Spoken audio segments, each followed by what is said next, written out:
guys have Minnesota sports flowing in their veins. Mackey and Judd on Score North and ScoreNorth.com. Little statements edition of Mackey and Judd. And just to bring our pre-show meeting before we recorded Purple Daily first out of the gate today, just to bring our pre-show meeting to Mackey and Judd here. So we're going to record after this Trevor Plouffe Tuesday. But we don't want to put Trevor, Trevor definitely gets pissed at the Twins and has his own, credit to him. He will criticize, and some former athletes won't.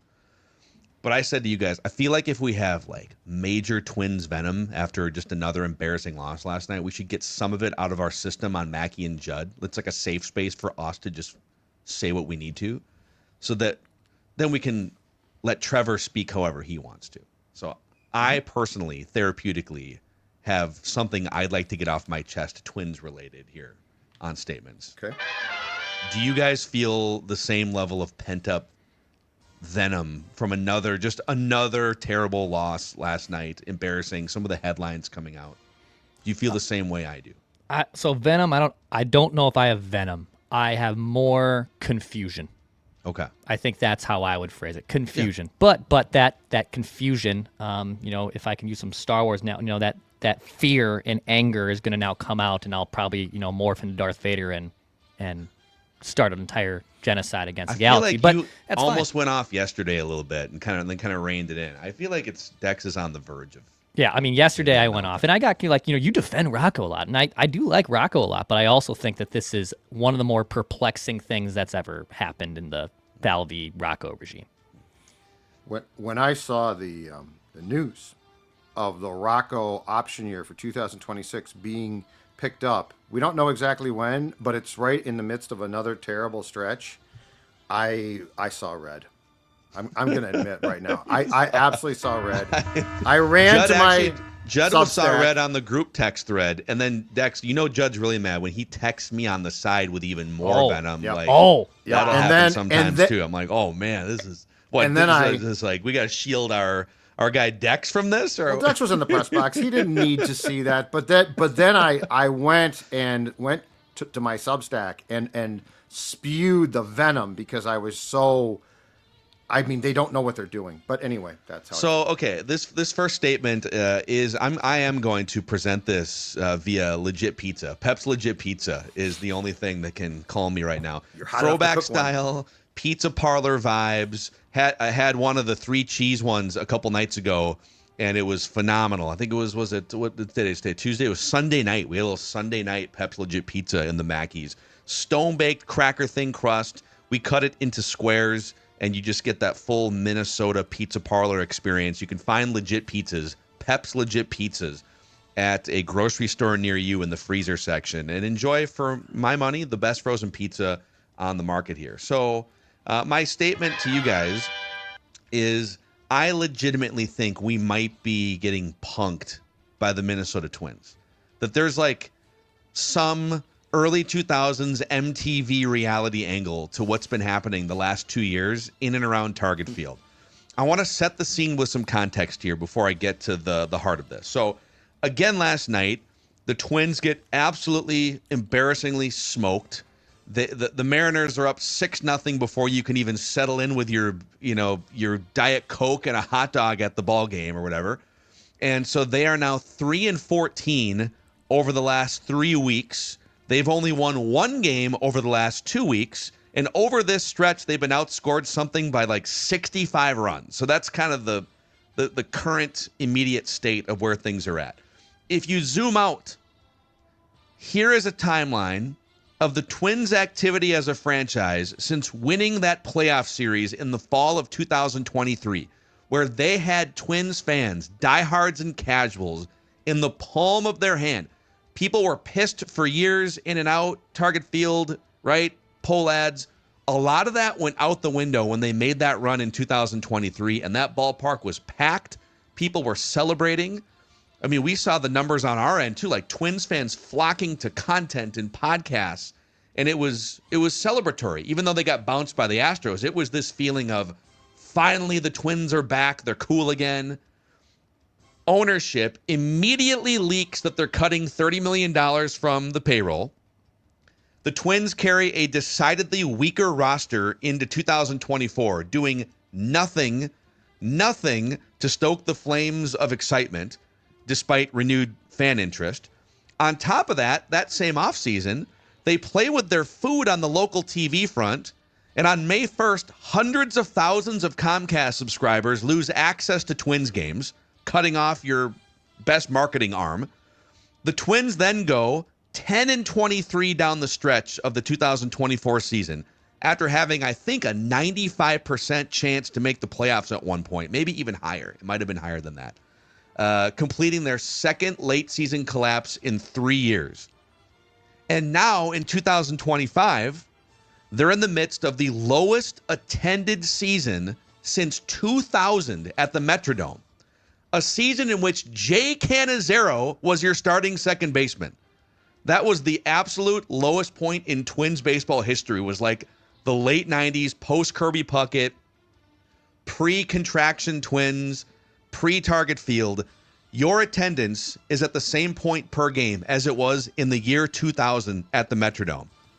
And then this year, they wipe out all of the equity built off that 13-game win streak. Poof, 3 weeks. It's all gone.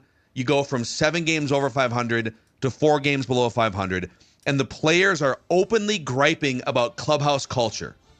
That's the timeline for the last 2 years of Twins baseball. And despite all of this, the Polad family promoted Derek Falvey to be one of the most powerful executives in all of sports right now.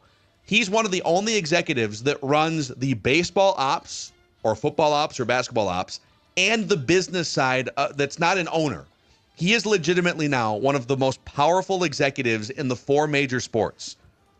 Number 2, the headline yesterday, the Twins reportedly picked up Rocco Baldelli's 2026 option because God forbid you risk losing Rocco Baldelli to managerial free agency. And then number 3, according to The Athletic this morning, ownership talks have stalled. So the Twins, that's going on like 11 months that they announced they were going to put the team up for sale.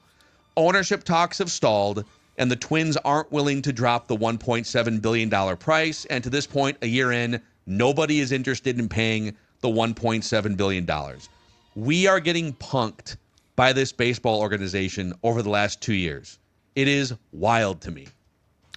They do not care one iota about the fans, not just of their season ticket base holders, but the fans in Minnesota.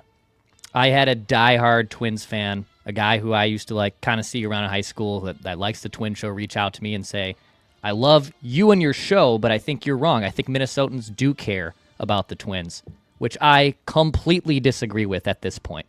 They do not give a rip about their fans. And if I could sit down with them and say, do you legitimately think that fans care about your product? And a better way to phrase that is, are you perplexed that fans in this state have tuned you out?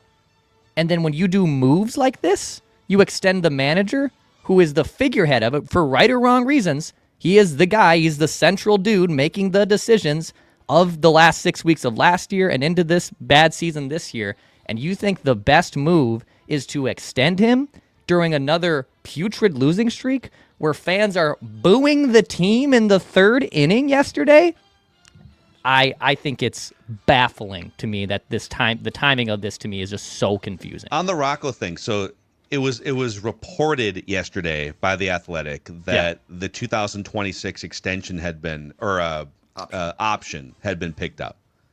When did it actually happen, though, is my question. Because I guess you don't want your lame duck manager. You throw an extra year on, and if you fire him, whatever, like. Or you fire him now. And well, I'm just saying. Yeah, I agreed. April. Like, there's no reason why he is should be untouchable, right? As he's been, and Derek Falvey has made it clear that he's my partner in this thing. Nor do I think that firing the manager fixes this sort of dead period of Twins baseball. But my question is, how and why, in the middle of all of what's going on the last 3 weeks and all of what's going on the last 2 years, and again, you've got the lowest attended season in Target Field history and in Twins history for 25 years. How does that news leak out yesterday, and how does it help matters? Don't worry, everyone. Everything's fine. Rocco Baldelli has been given security through 2026, right? It's just like the timing of it was terrible for the Twins, and I don't know if they leaked it out or if it just got discovered. I don't know what the timing was.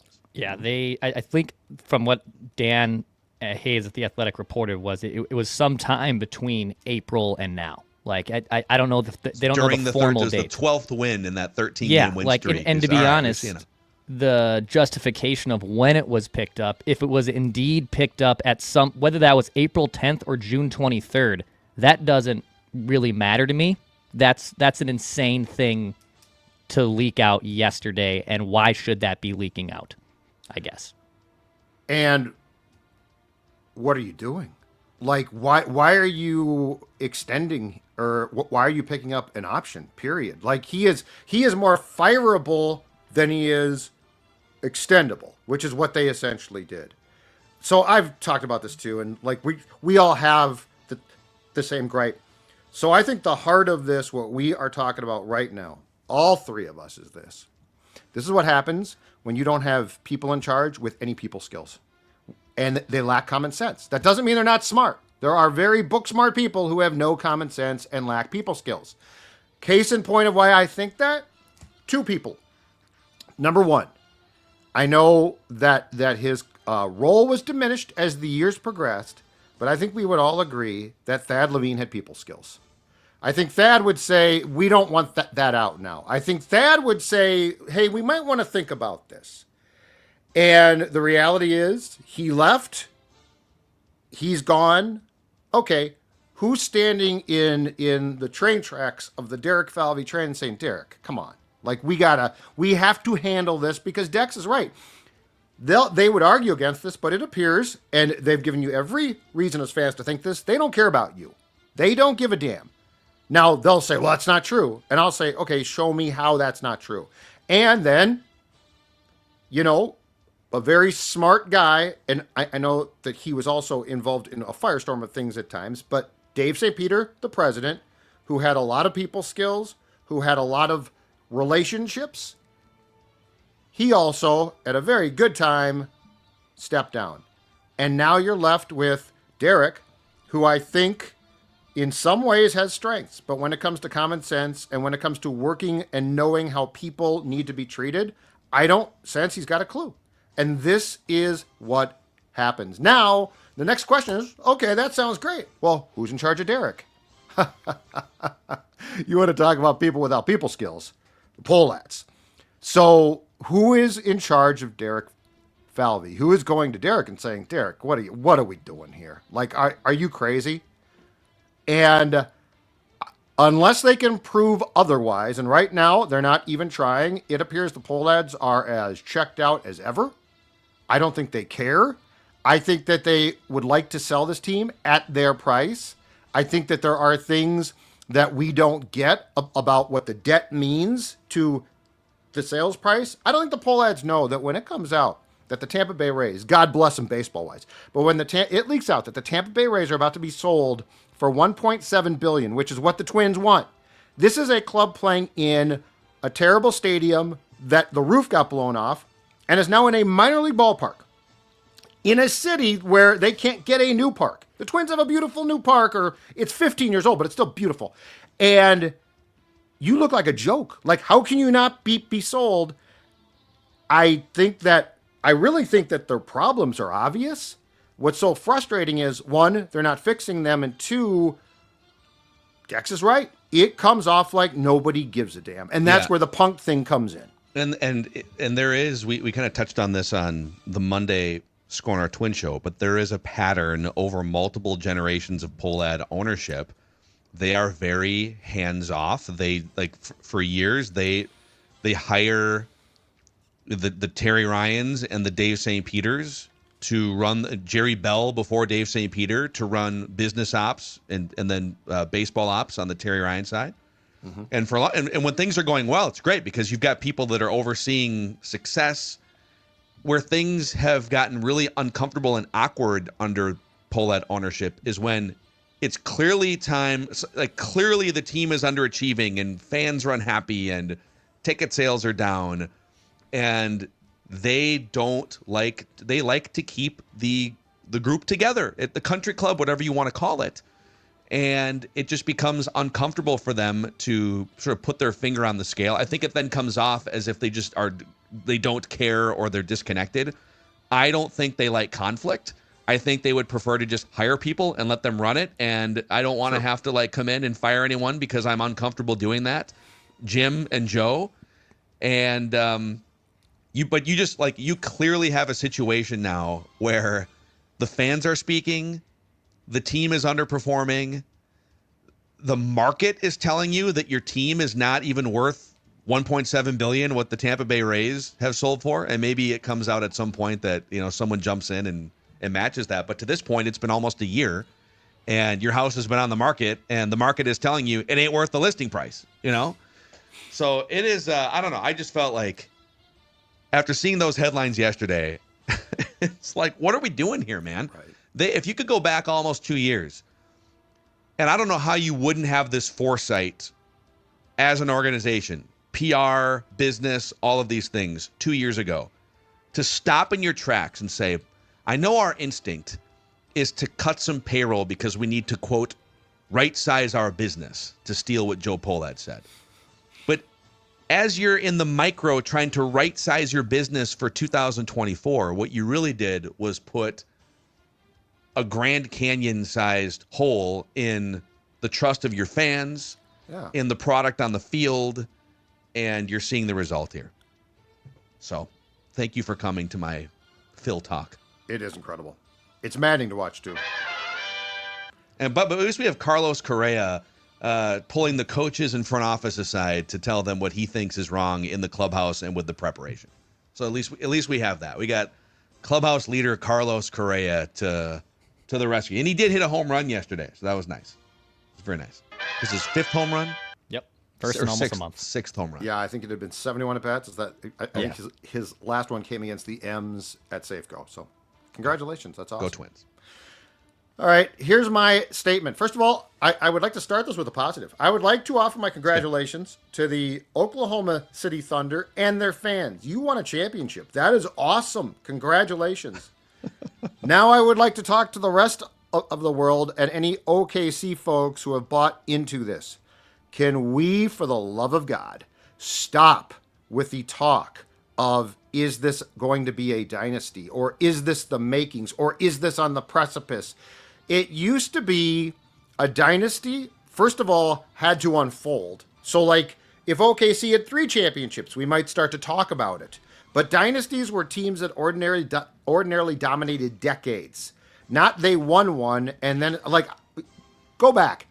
When the Bulls won their first championship, I dare you to find any talking head who said, I think we have the makings of a dynasty here. It was at that point, because they beat the Lakers, the people were probably like, did we just see a dynasty there end with the Lakers? Let's go back and recap the last 12 years. And it's not just one team. After the Florida Panthers have been to 3 straight cups, and they've won 2, which is awesome. 2 is great, okay? But Matthew Tkachuk, who plays for the Panthers, immediately declared, we are a dynasty. 2 championships consecutively is not a dynasty. This is a lazier debate and discussion point than LeBron or MJ. At least that is 2 great players that you are talking about. We are making this up. It drives me crazy. Just stop. And one championship, and we're talking dynasty? It is the silliest, stupidest, laziest thing that I can think of in sports right now. And we're going to dive deeper into it right now because, damn it, we're immersed right now. Well, okay. I think people have different definitions of what a sports dynasty is. Sure. People get really excited for, like, if you win back-to-back championships and maybe you get to the finals in a connected year, either before or after. People are really quick to label something a dynasty. Yep. I think we could debate whether it all has to be in a row. Like, if you win 3 championships in a row, for sure a dynasty. So Chicago Bulls, 2 different times in the 90s. Right, but it's I would even leave room for, like, Lakers in the 80s had 4, whatever it was. Was it 4 championships or something over a period? The Spurs had like 5 titles over a 15-year period. Yep. You know, if you win like 3 titles in 5 years, I think you could debate that you could argue that's a dynasty. So there's some subjectivity. But to me, it has to be 3 titles. If you win 2 titles, it's a back-to-back. Back-to-back. We have a name for it. It's called back-to-back. It's great. Three-peat, we have a name for it too, but I think that falls into dynasty.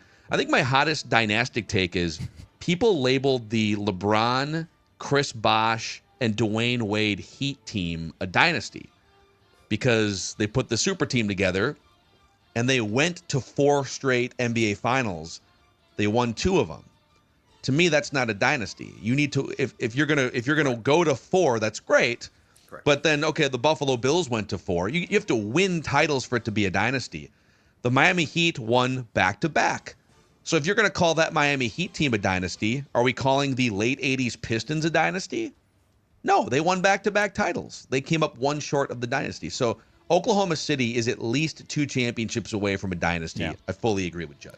And looking at, like, just how successful that Raptors team that won with Kawhi. Like, they put up some absurd numbers and runs, and everyone kind of knew Kawhi was using them as a stopgap and likely was going to bail. But, like, on the surface, that team was super good and dominated opponents.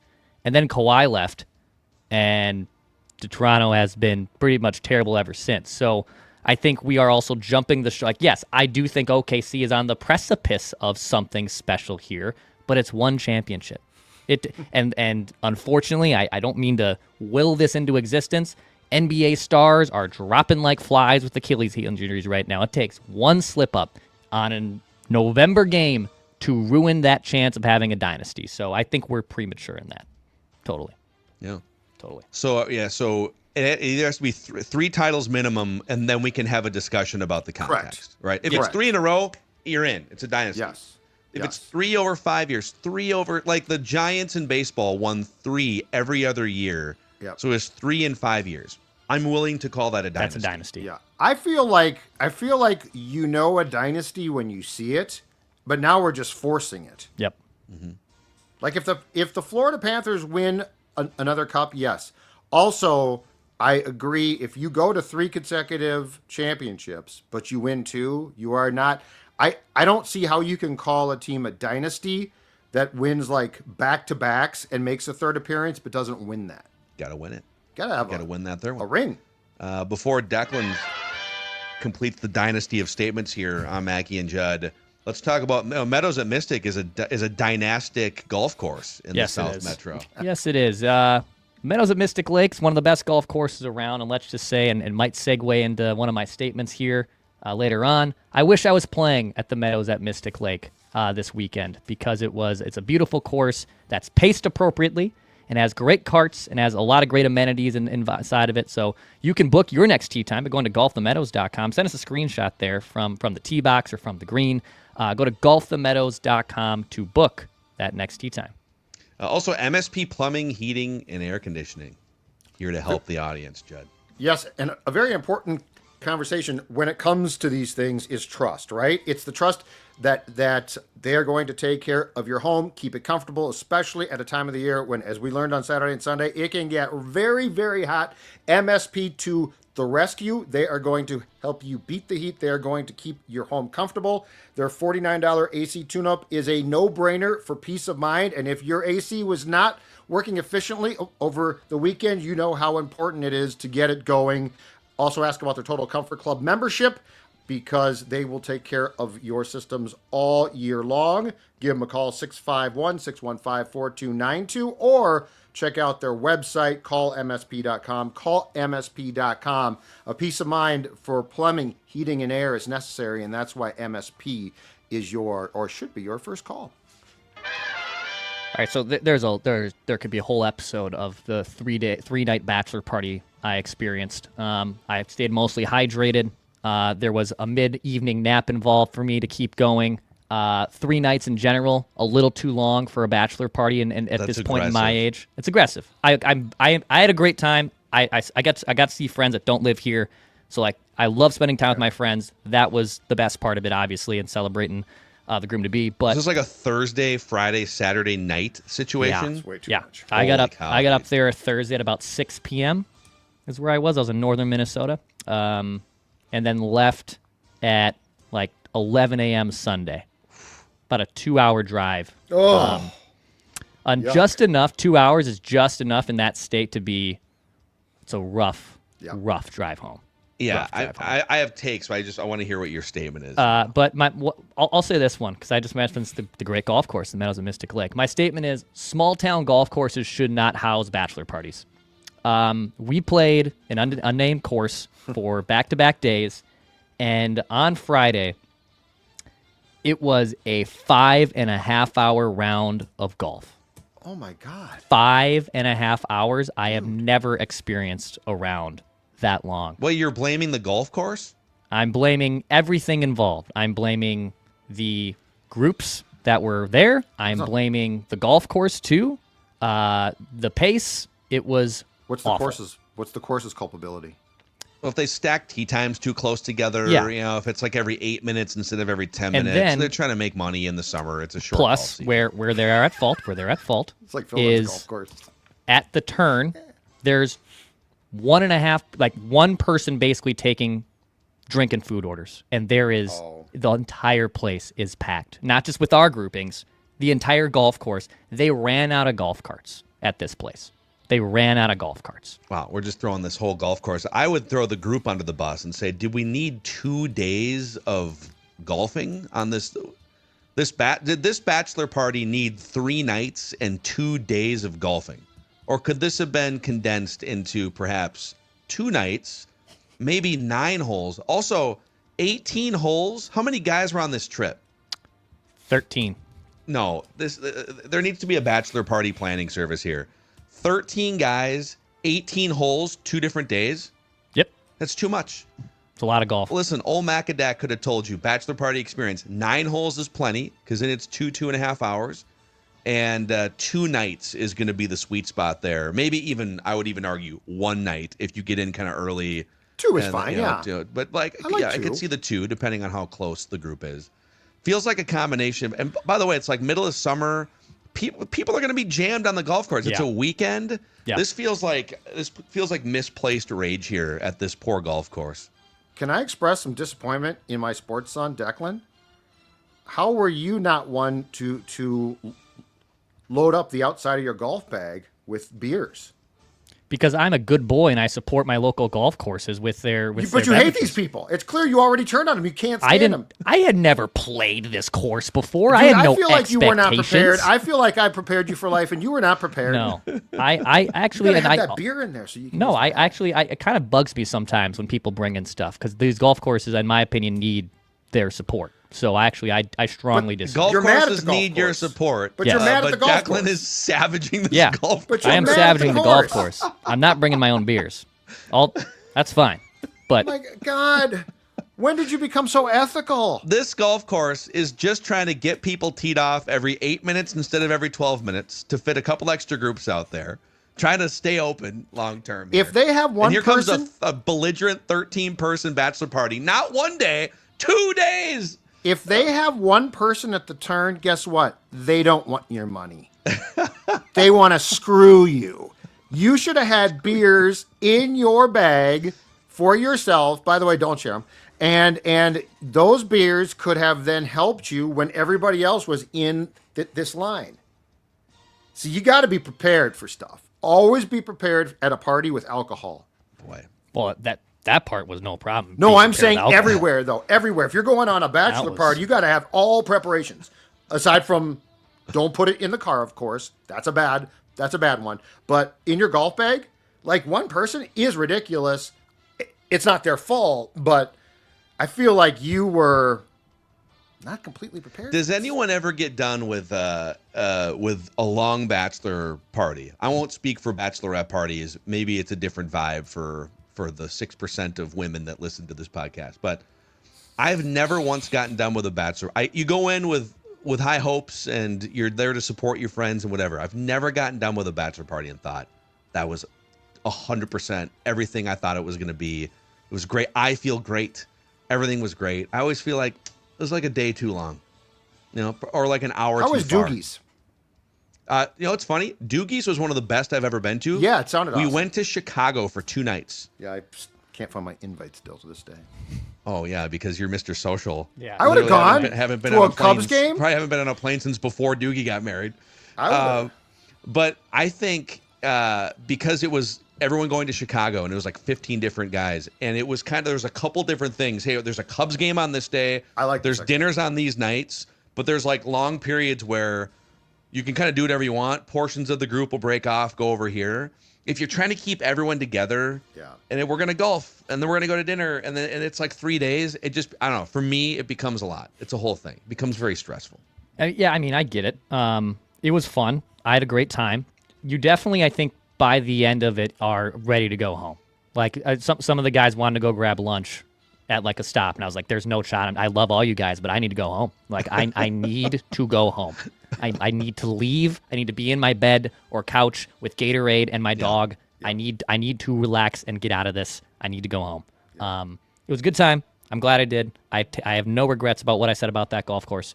But yes. I feel savaging. I feel like though, and Phil can agree or disagree with what I'm about to say. I feel like your age group. So not you, Declan, but your age group is at that weird time period though when you do get together that you still think, or some of you think that you can relive the glory days. Yep. And it's like your body just can't. Yeah. But I mean, there's always those 3 guys, right? They're like, let's go out, let's have a couple more drinks, and it's like, dude, we're old. Like, what time was the nap? You mentioned a nap. What time? I on Saturday. That's when it was like heat index of 98. Had multiple beverages, and I needed to go lay down, and I laid down from like 7 p.m. to 9:15. See, that's like if it's after 7 o'clock, I'm done for the night. If I feel tired after 7 o'clock, I woke back up. I might have rallied a little bit, and then I was fine. But that's the old days right there, dude. Yeah. Those are gonna end soon. Yep. So it was a good time had by all. Good time had by all. But you're still grinding. Support your local golf courses. Yes. Don't bring beers in. Even if they got one person at the turn who wished that you did have a beer so you'd get out of the damn line. Oh, man. Shenanigans. All right. So a quick cheap plug, too. If you haven't already subscribed to our other YouTube channels, so Score North Twin Show, Flagrant Howls, Purple Daily, this one here, if you're watching Mackey and Judd on the Score North YouTube channel, and the O-Line Committee, click the subscribe button and the like button. Help us keep growing this thing. And we'll see you guys for a little Write That Down session on Mackey and Judd tomorrow.